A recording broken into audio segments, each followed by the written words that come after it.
mo na toi fatalo fatu sa mola tino pele le foi taeao ile soafa Malū tatou 𝚟𝚑𝚙𝚢𝚘 Iesu Keriso e toi fatulima toi lau porkalame le Malū taeao faaleagaga malo afua lau maua ia ina tatou aulia mai le nei foi aso fou ile lofa maleanga le lei o le tua e fatalo fatu tatou ainga i lungo penga tfailangi malo le alausu malo fo ile usu le taeao i 𝚗𝚑𝚏𝚘 lo tau ngaluei ia malo fo ile tau ata ile o tatou aulia mai le aso sfulua le masina o le aso lo na fa fo i o tatou faina mlanga lewe yaso ia o tu mau pea leanga le lei o le tua i totonu o tatou ainga e watu fa malo mal fa tai au auna le tua au fainga luenga lo auto va mai le aso male aso ia me se foi o tatou por kalame fa tatia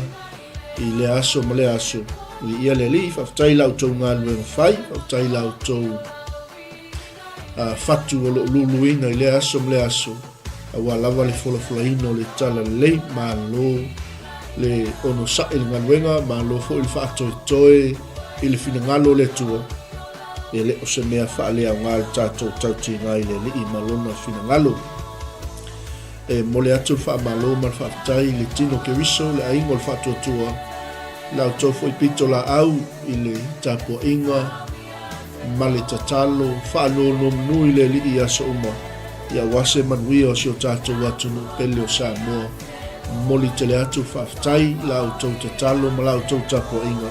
Ia o loo manuia ai ia so se whaiva fola le tala lei ana au auna ai maise i la tau o loo tui lea mga ala ma lea whaua ai ia o so se no fuanga o loo la tau tala ina ai le tala lei o loo manuia le ngā luenga le tua ono la au tau te talo me lea whaafitai atu i au sina sino le tala lei so se mautam so se lawa le au whai ngā luenga tofia le tua o la au tau tapo inga ma la au tau te talo leo o loo manuia ai whaiwa o Samoa i tulu inga le langi ma lo whaafitai lea ua tātou se e mai fo i le afon le tau sanga o lo tu mau pe le anga le leo le tu ya te tātou te ia i mawhainga tā ma lo tau o savlinga ai le se me fa pe na ve se lo tātou oli le li ma lo alo lo fai le tu mo lo ngalo ma lo fo i le fa toi fe au ma ngaluenga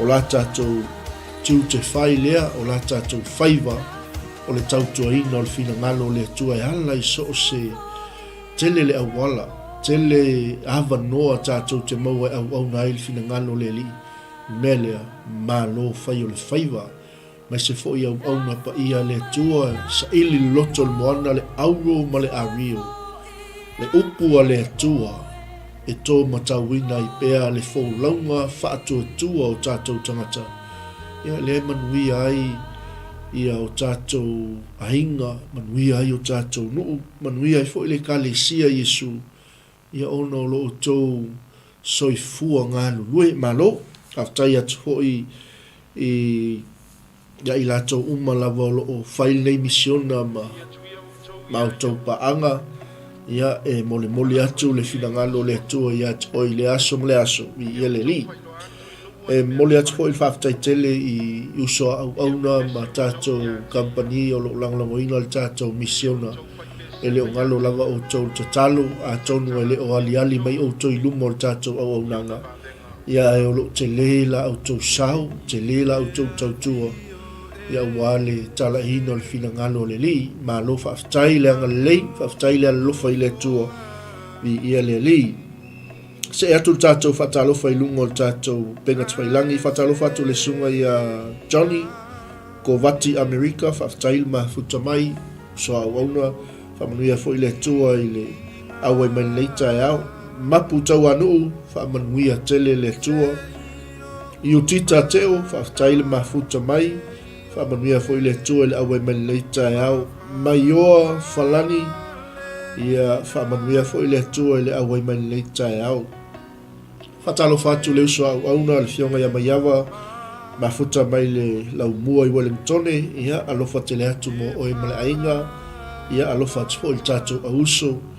whaftai le au mai le taeao whatalo whatfo i le tama suma whawhengainga ia pasta fiu walesi male faltua ia hana ia taltonu o lo manguia o il tama au whengai i fo i ma whainga malolonga sailinga malosi ia wal wha malolonga le tua malo le ono sai malo le loto tele ia awa te pole le tatou au nanga ia o lo maua lava le avanoa e whaawau o le tatou nanga pe a maua le malosi mai le tua o lo moli tele atu o lo whaanga sunga i whawhengainga ia e maisio au auna le tua ia o lo tutu lo ainga ma manatua atu o le tama ia i talusanga e maisio o lenga ia whaafusia pe le malosi ia wale au nanga i le tua alofa tele atu pasta fiu ma le tinaya hana ia whaftai fo i le awai mai le taeao manuia ia fuafuanga o le nei aso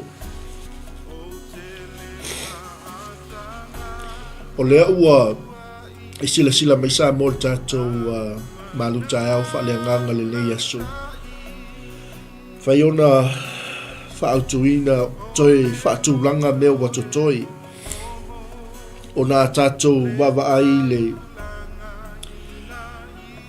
i le toi auina e le tangata o Paulo o tito i tonu o le kalesia i kereta e iailo na mafuanga e iailo na whaamoemoe e iaile waai maualunga le apostolo i le tangata o tito o ia lea e au ngā mole ngā luenga le tua i to tonu o le kalesia i kereta mele whapea maitala le apostolo tito lo watali mea lea na o tuu ai oi ke reta ina ia e whaatonu ina mea watotoi o le angai o le tangata o tito tonu o le kalesia e le o se skengi o se whaamanuianga e toi tapena e toi pou e toi mati e toi whaatulanga mea watotoi tonu o le kalesia o a mea e tau ona toi whaatulanga o a mea e tau ona toi whaia whaalelei o le mafua anga lea ma le whaamoemoe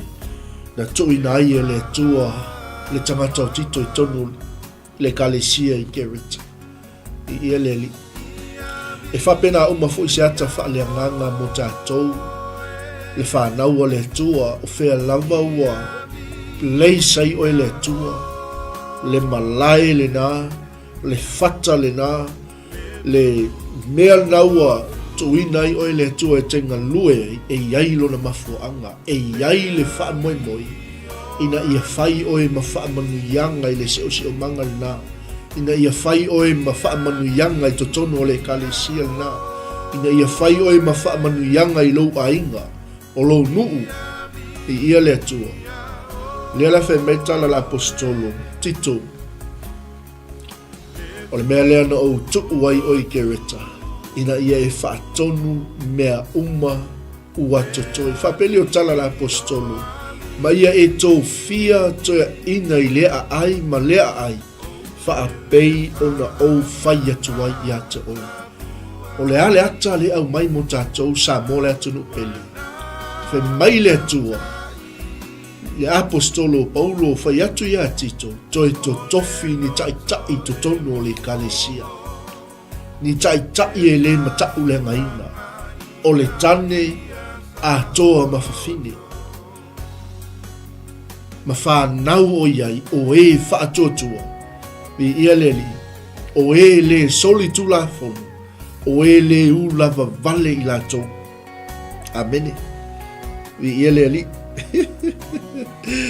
a talo fatu sio tinai a Tetia Maria Tetia a lofa tele atu whaftai le awai mai to fine ya ngalelei malo leusu God bless ia fatalo fatu foi le fatua ya vailo kirifi male au na le to sunga fa fenga ya tila ulei ia le li ia alofa tele atu mo o leusu au na ia mai se foi o fa malo longa le tua man tone foi le au na le tua le talo sa mole tu pele le fainga luenga ia sunga fa fenga ya tila ulei ya o fenga foi male mangase ngasol tino ia fa malo longa le tua ya tia e ala il tātou tātou misiona ia tufi tau whau au langi whaftai mafuta mai o le tātou Malū taeao la e iai le mafuaanga e iai le whaamoemoe na tuuina ia le apostolo o tangata o tito i tonu o le kalesia i kereta ina ia toi whaatulanga le kalesia ina ia toi whaatonu ma filifilia tai mo le kalesia mai leo tala Paulo Tito va ai tai fo i le matau le ngai tai fo i le isoli tu la fono i lato fai mai o tai e le ula va vale haleluya amene fatusa nga solo le wamuli faftai le awai mai es el matango fio le fionga le tua e nate toe tapena le ainga e nate toe tapena se nuu e nate toe tapena se kalesia e nate toe whaatulanga se whainga Malū lea le whai mai la apostolo Tito o le mea lea na o tua i oi ke reta aua na ingalo i te oi o le atua na ia tuina oi nga ia e whaatonuina mea watotoi ni ia leli o le ala ka kukele i o atu i mea na whaatonuina atu le apostolo ia Tito i tono le kalesia a ese le matango fie o le mea le tau moli mo tātou sa mo le atunu pele toe fili ni tai to tono le kalesia o le winga leo le o le wheau o le apostolo na ave ia Tito toe to tofi ni tai e le matau le ngaina ni tai e le lava vali.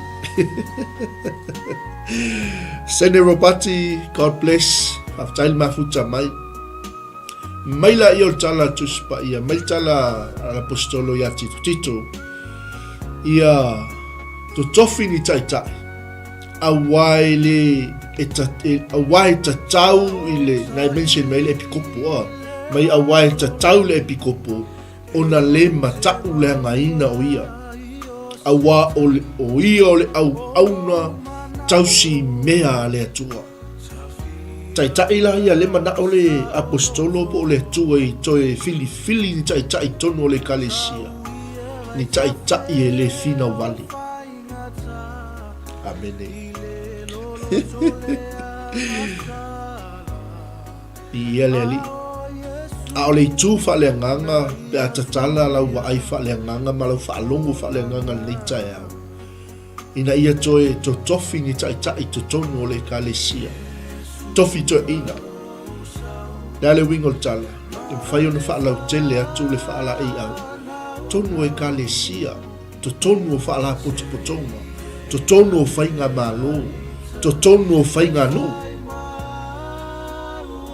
o le mafuaaga lena ma le faamoemoe na tuuina atu ai e le apostolo le tagata o tito i tonu o kereta ina ia toe faatulaga le ekalesia.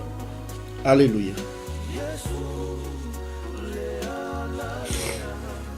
O le vaega muamua la lea le fai mai le apostolo vaai ni toe ina poni taʻitaʻi o i latou o tausi mea le atua.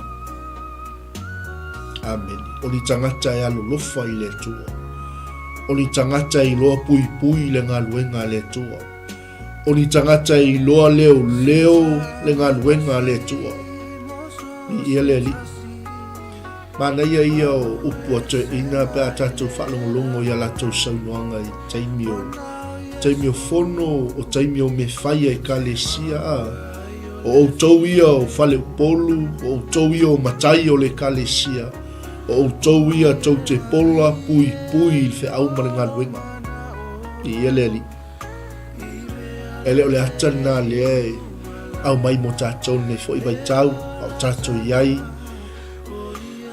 tono o tatou aiga toe faatulaga o tatou aiga toe filifili ni taʻitaʻi lelei totonu o tatou aiga ni taʻitaʻi e le finau vali ni taʻitaʻi e lē mataʻu le againa i latou ni taʻitaʻi e lē ulava vale i latou mea lona lua nai fai mai vaai ni taʻitaʻi e lē itagofie o agava'a uma ia ma vaega uma ia lea ua tuuina atu e le apostolo iā tito e va'ava'ai ai le toe totofiina o ni taʻitaʻi i totonu o le ekalesia. Amene.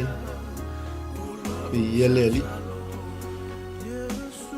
faapena le ata o le au ma le galuega le atua o loo tatou galulu e au ina ia faaleagaga le tatou vaai filifili lelei taʻitaʻi tonu o le ekalesia ua alelei ona filifili taʻitaʻi tonu o le ekalesia nuu faalapotopotoga o le Malū ma le atu nuu e filemu le ekalesia e filemu le nuu e filemu aiga e fealofani le Malū e fealofani le faiga nuu faiga Malū faalapotopotoga pea maua uma e taʻitaʻi i agava'a lea ua faatonuina mai e le tua i lana fioga e pei ona faalaʻiʻau atu i le apostolo iā tito paai ni taʻitaʻi e lē mataʻu le againa i latou e lē ulava vale e lē finau vale e lē itagofie. Amene. Haleluia. Ma ai man taʻitaʻi e lē inu tele i uaina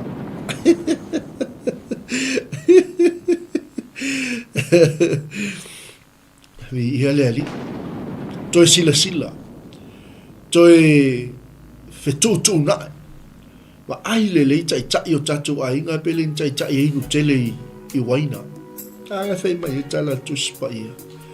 Wa ai le chai o nu, chai o ekalesia, chai o fainga Malū. O mea o mai ai tauna, wa ai e filfili no chai. Amene, ele fasi tangata, ele manu i oloa. Wa ai el makauki o le lisi, o anga waa o mai. O tangata le fai mai tala le apostol o ila tauia. E toi fili a wale ngā luenga le tua. I ia le li, wau matua le anga mea umai tono le kalesia. Ono wha le tono o taita. O le anga mea umai tono nuu, whainga nuu ma whainga Malū, wha la potipotonga. Ona o le leanga waa o taita. Amene. I ia leli. Wa aipo ni au na tausi mea le tua. Wa aipo ni tangata o e alo lofa i tangata. O le alofa i e a mio lelei. O e fa au tauta. O e a mio tonu. O e a mio atua. I ia leli. O e ta ofi mau i le upu moni. E wai le kele o anga wa ale amai ale apostol. Amene. Bi ia leli. Ata alo fatu fatua yasu tupe, ya alo fatu fatua pe fole sunga fa fia ngainga. Tai le wai mai fata alo fatu sunga le wao. Ya bayonga mafiti fa tai. Na tanga le inu e sale ona sina fa tai mafuta mai. Bi ia leli.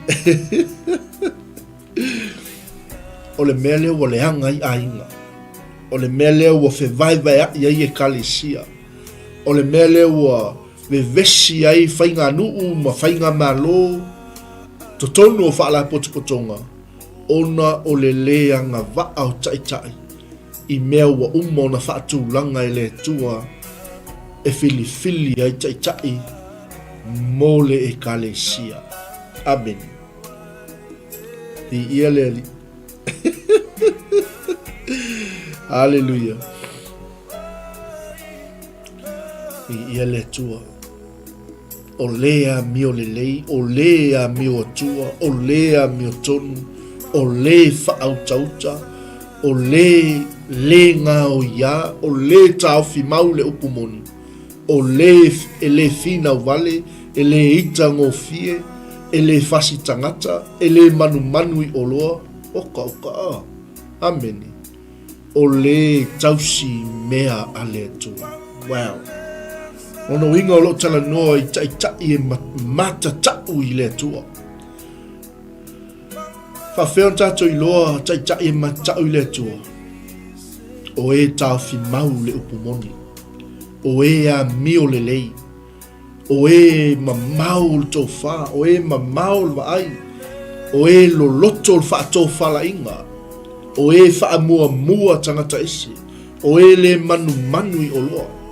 E vai. Amen. O e le fasi tangata.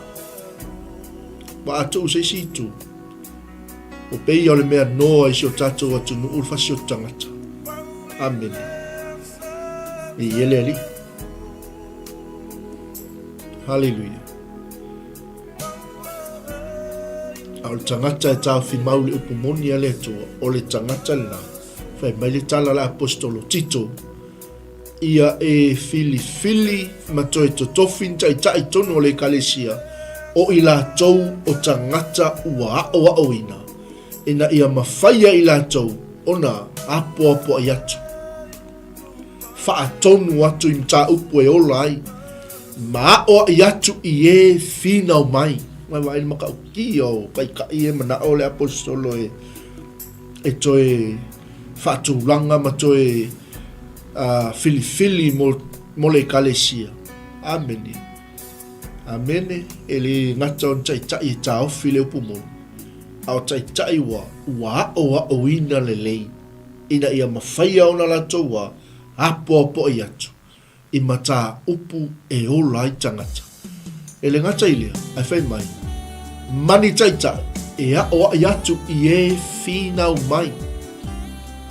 Ele o fai mai e finau atu i e finau mai. Le ai e le finau le upo le tua. Amene. Aia, ai fola ma le alofa. Amene. E la unga ma le alofa. O le upo lo iai le ola ea e manava tua i le ola i tangata. Mai la i o le tala la apostolo Tito. Ni tai la tau te mawhai o na apo po i atu. I mata upo e ola i. Ma oa i atu i e finau mai. E a oa i le upo a le tua. E le a oa i tangata i lo tātou i loa mo lo tātou wata mai. E le a oa i tangata ono o tātou le loto whamangalo. E le a oa i tangata ono o tātou loto tinga. Amene. Awani tātou whaongaina lupo le tua e osu whai e tangata. I eleli. Praise the Lord. The word of God is the breath of life. O le upo le tua o le mana vaola. E manava tua i le ola i tangata. E manava tua i whamanuyanga le tua i tangata. Awani tātou whaongaina le upo le tua e whitupu i tangata. E whaaleanga i tangata. I ia leli. Malū, aftai. Ia whaingofia le tātou Malū taeao whaaleanga. Amene. I ia leli. O le mafuanga a toa la walea. Na whapea tua i le apostolo i Tito. O le mafuanga lea. Na o tuwai o i tonu i keret. Ina ia e toi whaatu langa le kalesia. To tofin tai. I ia leli. O lono inga lo tau mai i tātou. Ngā o kai ka i leanga i kongo le kalesia. Amene. I len tai le lei. Wa malepe le kalesia i tai. Amene. E malama le lei le tangata o le tua i le mea lo tupu i tono o le kalesia. Whai mai lo. Mele lo tu ina o i kereta Tito. Ina ia e whaatonu i mea watotoi. Toi to tofin tai mo le kalesia. Awa ese uma tai ngai ai. O tai leanga. O tai e malai ai le kalesia. O tai e whano i tangata. Amen. Whai maila i o tala la apostolo. Mana ia le la a wha umata tō Malū taeao whaaleanga.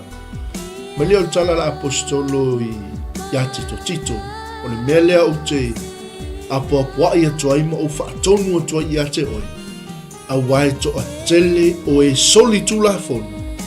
Ua tau tala i la toi upu lea o ngā ma whaasese ai tangata i tō tele. Amen. Alleluia. E wa aila ia le mamao o le wa aia le apostolo. Ma le whaaleanganga o le whaatou whala inga le apostolo. Tu lai lo. Whai lo le whainga. Whai lo le suinga. Ia le. Ia, le fwe tā pena le whainga whilwhilinga si o tātou atunu. Ana ia e wawa aile le upo le tua. Te sila le iai.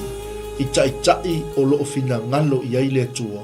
A wale tai no a inga. Nuu mai kalesia. Ai maise le whainga malo. I ia le. Lea la whai mele apostolo. O le mele au te tau tala to ia te oitito. Le angai to a tele tangata ua. Wala tau soli il tu la fono. Wala tau tala i upu lea o ngā. Ma upu e whasioti i tangata. Ma upu e whaasese i tangata i to a tele.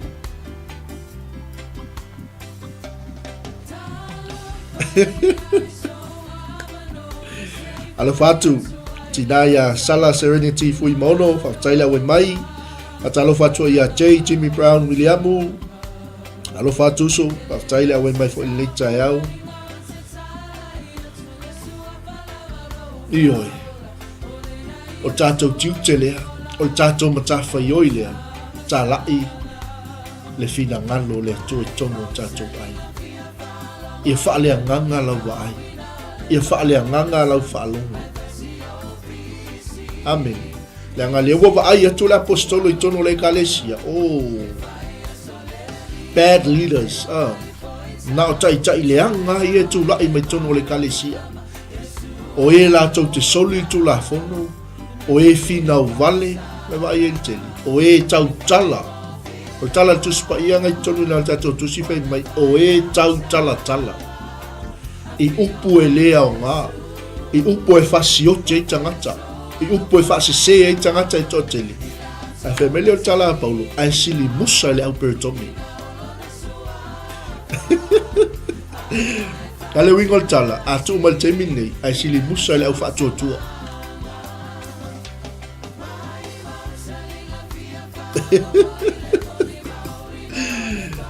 o tupu nei teini e le tau whaailo le vaenga te iloa nai te moli mawina ai sili musa i le au peritomi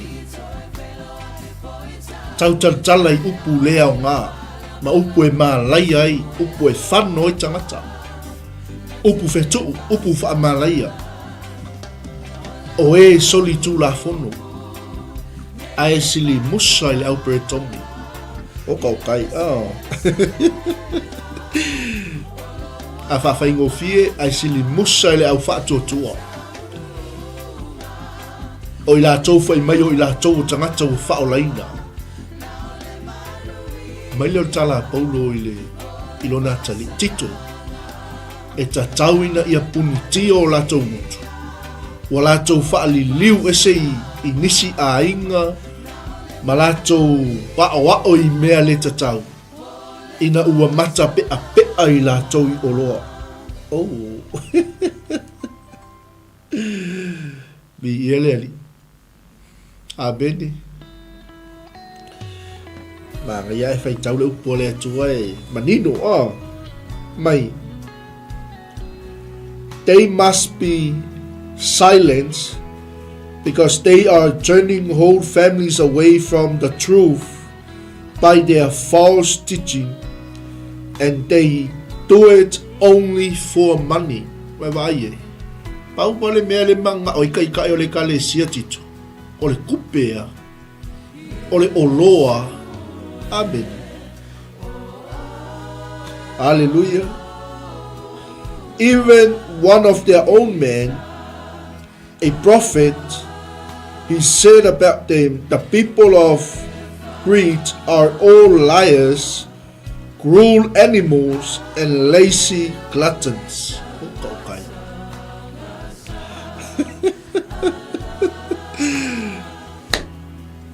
toi seu le manu e tanga i le ngā toi seu sila i tonu o lo ainga toi seu sila i tonu o le ekalesia toi va ai tonu o le nu toi va ai tonu o fala potopotonga le fe mai Paulo tanga i kumu i ngā tito awese ngā o kupea mea ngai manga ngā o i tanga na o loa mea ngai mana na o i tanga mo meo le mata pea amene wala tau whaali liu a inga e tōteli ma la tau wa i mea le tatau fai mai wala tau soli tu la fono ma la tau tala i upu lea o ngā ma upu e whano i tangata amene ata alo fatu le tofine ya si mane alo fatu mo el tofine male no falo praise the Lord mai leo le apostol Tito e tatau na ia punitia o la tau mutu amene awane i ngai tuai whaatonu to tofi ni to ina o le kalesia la tau te taita ina le kalesia amene wau mata pea i la tau i oloa hallelujah ai taita inga e taita ia a inga o nuu e kalesia whala potopotonga o le Malū vai pelenga o le kupe ale aftai au se upu le alofa misi a tole alofa i tangata misi a tole le tau tala I mata upo e holai. Amene. Mele o tala Paulo ia tito e o lava I le perofeta o le tangata ke reta. I ia leli o le matua pe pelo. Amen. Anga fe me tala tuspa ia fe me tala Paulo. O manu fe ai leanga I lato. No wingo o le nuu le o ke reta ma le kalesi le ke reta. Makua I mata o tia. Fe mai lola I o le apostolo ia Tito. Mele no tu uai o I ke reta. Leanga o tangata e sanga. Tala na tuspa ia. E sanga tala pelo I lato. O manu fe ai I lato. O e usu wai. Mewa ai e matau tia o upu fa o ngai la apostolo. Amene. Mele o tala Paulo ia Tito. A o le moli mau moni le nei. O te moli mau atua ia te oi. O le mele ia maa iai ona e a o I atu I totonu o le kalesia. Ina ia latou wha maoni le wha atua. Ina punitia nguto I latou mai wa ia matauti. Aleluia. Lua. A tatou wa aine I le mele tu lai. Mai leo tala Paulo ia Tito. Aua ni e ta ofi tala le vavau wha a iutaia. Ma polo a inga tangata o e liliu ese le upu moni.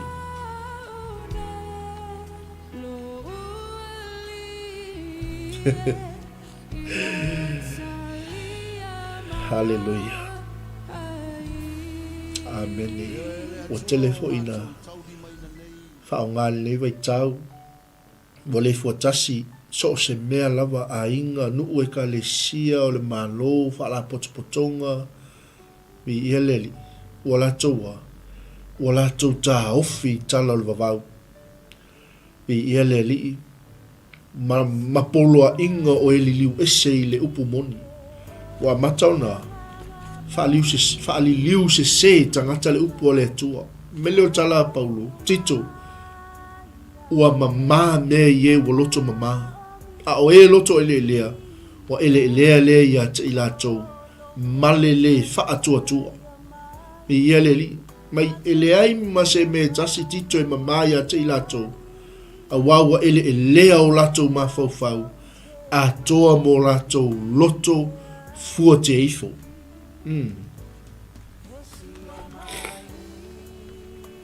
Amene. Aleluia. Toi whatulanga me o toi. Tau nolo ainga. Ma ai. Whetutu na. I ia le tua. Tau nolo nuu. To tofu in tai le lei. Hallelujah. Leanga le mela le tupu. Fai maila I o le tala la apostolo Paulo. Leanga e o mai lato. Ma lato fai ane wa lato I loa le atua. Ai wha a fiti I lato I ngā luenga. Mai wa aia. Amene. Ua wha alonga tata I lato.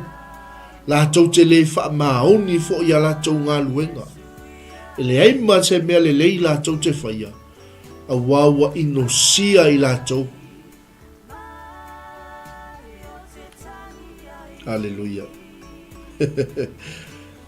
Everything is pure to those whose hearts are pure, but nothing is pure to those who are corrupt and unbelieving, because their minds and conscience are corrupted. Such people claim they know God, but they deny Him by the way they live. They are disobedient, worthless for doing anything good. Amen. Le aia mangi mea le lei wo toi whaia tangata I tono le kalesia Tito ki lia e se uma.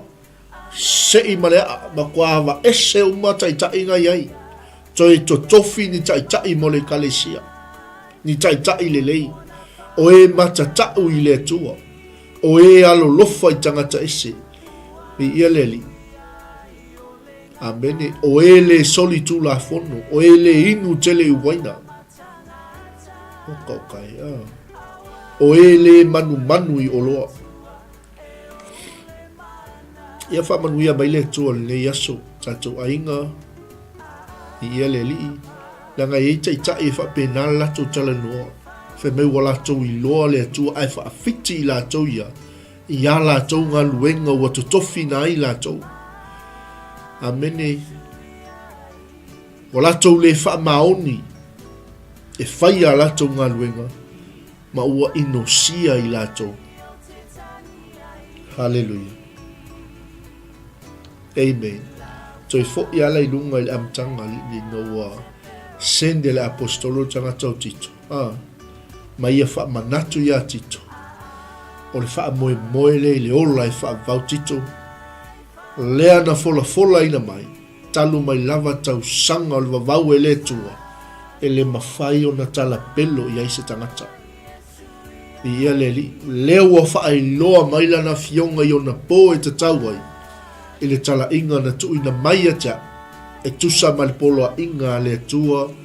Lo tātou wa li i whaola o Yesu Keriso. Amene.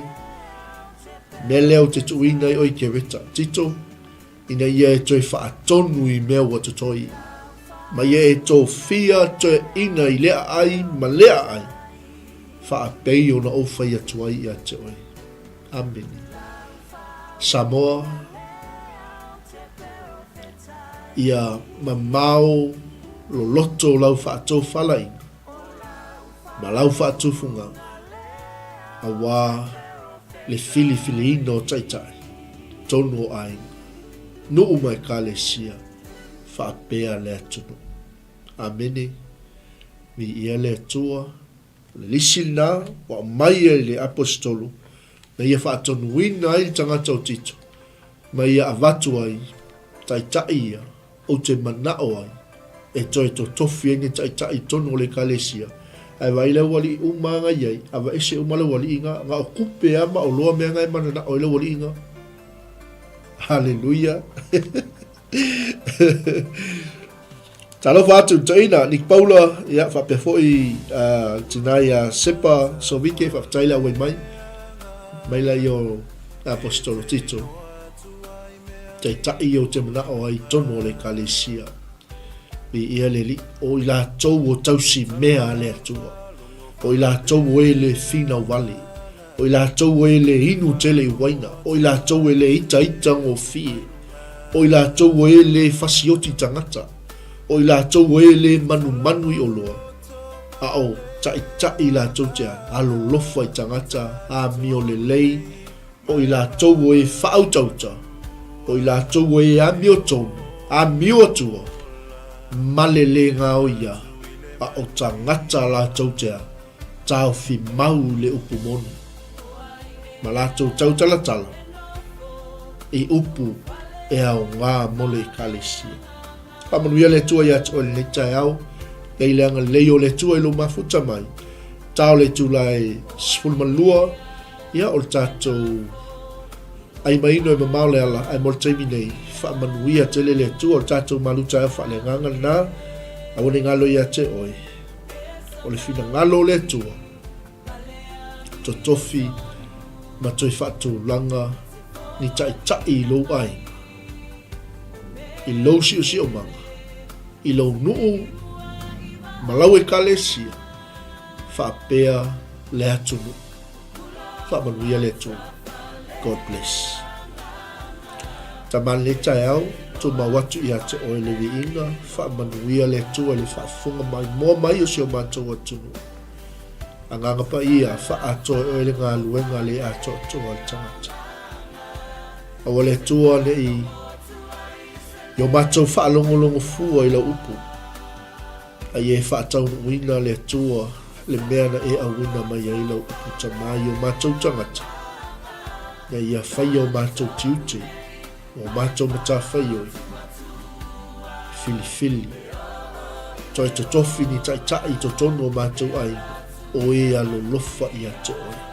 Whamanuia si o mātou atunu pele o Samoa. Whamanuia i le tino keriso. Mātou whapea ifo le nei taeao. Mātou whaafoi atu lava ia te oe lovi inga. Nei maso mai o le whaavavau. Oi foi le atua mai mo mai o whea ngai mangase ngaso le tino. Mana mia lau whaamalolonga. I lau suafa Yesu le Nazaret. Apani, apatu. Lou a au whai wavenga. Lou a au whao. Alofangia le atua i mātou. Pafo isia lo mātou malos. Mātou te tausia i o mātou ainga mo mātou au na atua i a te oi. E i o mātou whaia mea uma male mata. Mātou wala au lea alatu i a Yesu. Amene ma amen.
Alofa Shalom. It is with great joy that we invite you to join the Global Kingdom TV channel's first ever trip to God's Holy Land, the land of miracles, the land of Israel, the land of the Bible. You get to walk in the footsteps of Jesus. You get to see firsthand the cities, the places he performed many miracles.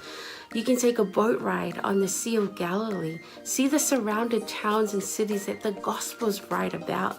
You get to see the places that the Old Testament talks about, the places where King David hid from King Saul. You will see the Dead Sea, the lowest place on earth. You get to visit Jerusalem, the eternal capital of Israel. See where Jesus taught the scriptures from the temple.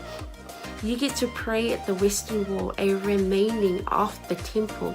You will get to see where Jesus was once buried and realize he's no longer here because he has risen and he is alive and he's soon coming back for you and I.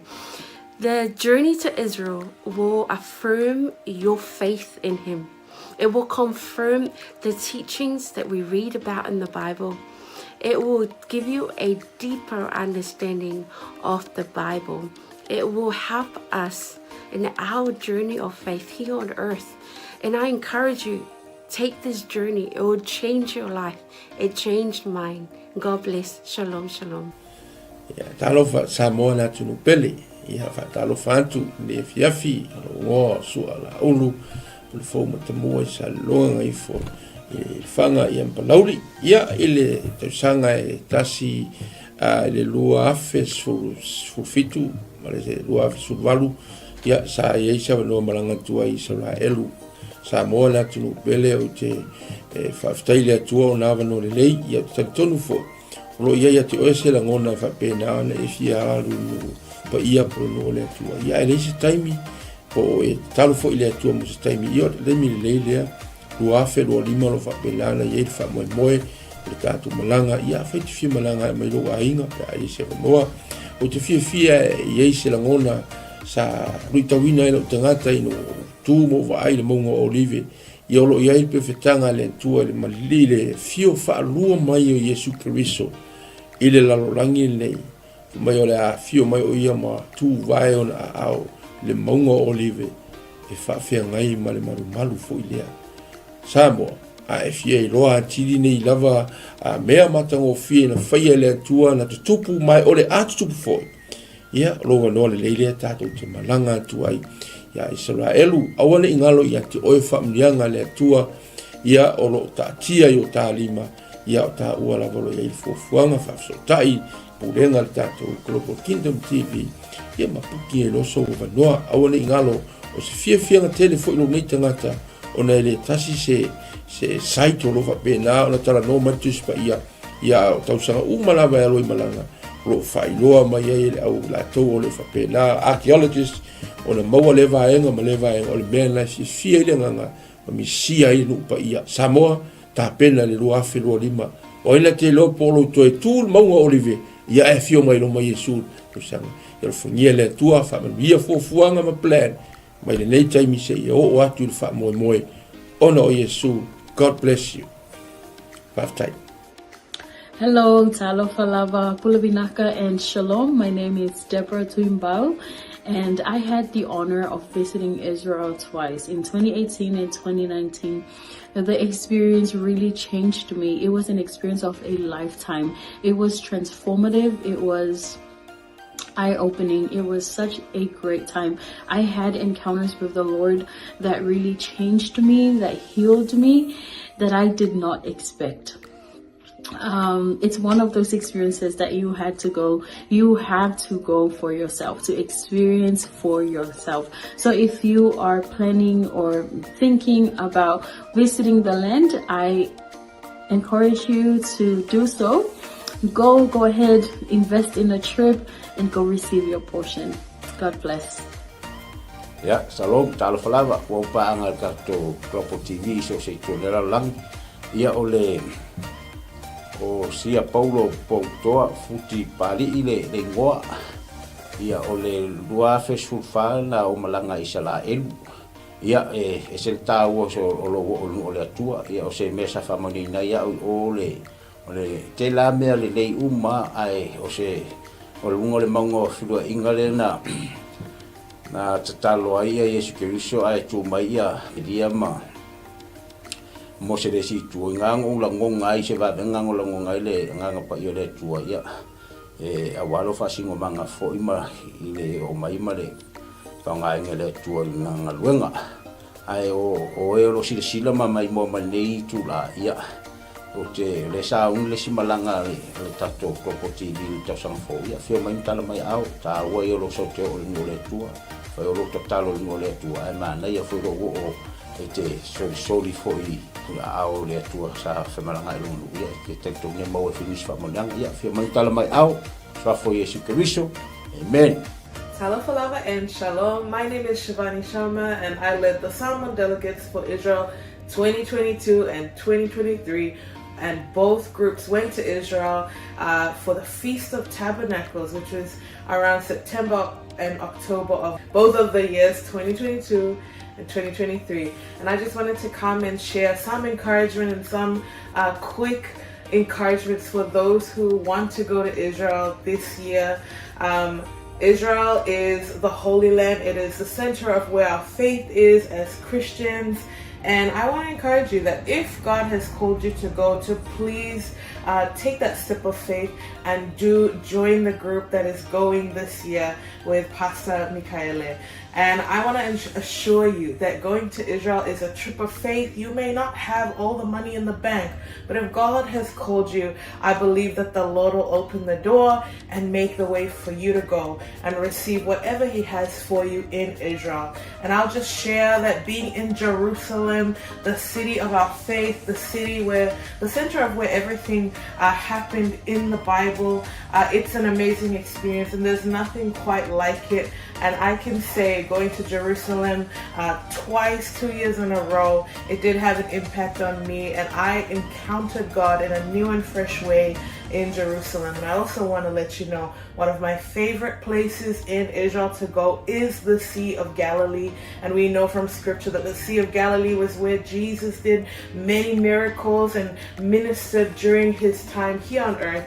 And it's one of the most peaceful and beautiful places. So I do encourage you, if you do get the chance to go and see the Sea of Galilee, where the Bible comes to life. So if you want to have a fresh encounter, even with the Word, when you read the Word, It is so different when you've gone and seen those places where Jesus walked, where Jesus ministered, and even the places where our Lord died and rose again. So that's my encouragement for all. If you want to go to Israel, I believe this is one of those opportunities for you. So please take a step of faith and get ready for the portion that God has for you. In Jesus' name. Yeah. Fatalo fatu pa ia Malū Samoa ia o lo wingoa o ioelu maninoa ile tausanga e lua afes fuluvalu ia o tausanga le na tatala ia le liisa vanoa o te malanga atua Israelu ia o se ta fatu puina lava le fia ma le oli ona talitonu ese fole faitau le afio ngā le atua. Ia ese fole vainga ina uahalu ma vai matulau ele. Ia tele lava ni luitau na o mai. Ia ai pei lava o le na o vai ai le vai tafe o Yortana. Ia o le vai lea sa baptiso ina ai Yesu. Ia o lea sa faatino ai la mātou baptisonga. To tele i mātou 5 fa i mātou sa whai en mātou baptisonga i sunga foi whawhengainga pe ona mātou iai. Ia la ngona lava le mamalu o le atua sa whai foi le viinga, ma whai pesenga, ma whai le tautalonga. Ia ona o le anganga whaaftai i le atua, le iawa noa tatala mai e le atua, ia a whai o iaise mo i mitinga, ia te oe te fia malanga le nupa ia, ia lo wawa noa le leilea, lea ua saunia le Global Kingdom TV, ia le awa noa, ia e whai malanga atuai, o no le suafo Yesu, Amen. Talo falava, o lo wingoa o e seta wa apsuanga whaumui. Whaftai le atua mo le neia manoa o maua e mawhai ai ona o whaasoa atu i atu oe, pe a whai o ia te oe se langona e te fia asia le no upa ia o le atua. Le neia fiafio te fia whaasoa ia te oe. O se filifilinga tonu, ma le ame o tonu. I lo wo atu iai, o le a e iloa ai, pei ona o wo iai, e te langona le iai o le atua i mea uma. Lea na o whaapea i foai lo uloto, le i tioa a moli mau le fionga pa ia le atua, na o si fea ngainga ma le nuu o Israel. Va ai i ai le manuia i so se mea, lau ele o la autoto o mea uma, manuia ia o le atua o lo talia Israel. A whaila o ia te oe se nau ta inga e te fiasia, e maua lo wa noa, tātou te toe malanga whaatasi ai ma oe, pe a whai e te fia malanga, e le nei malanga o lo o tāpena nei, ia ona o le suafo Yesu, amene, ma amene.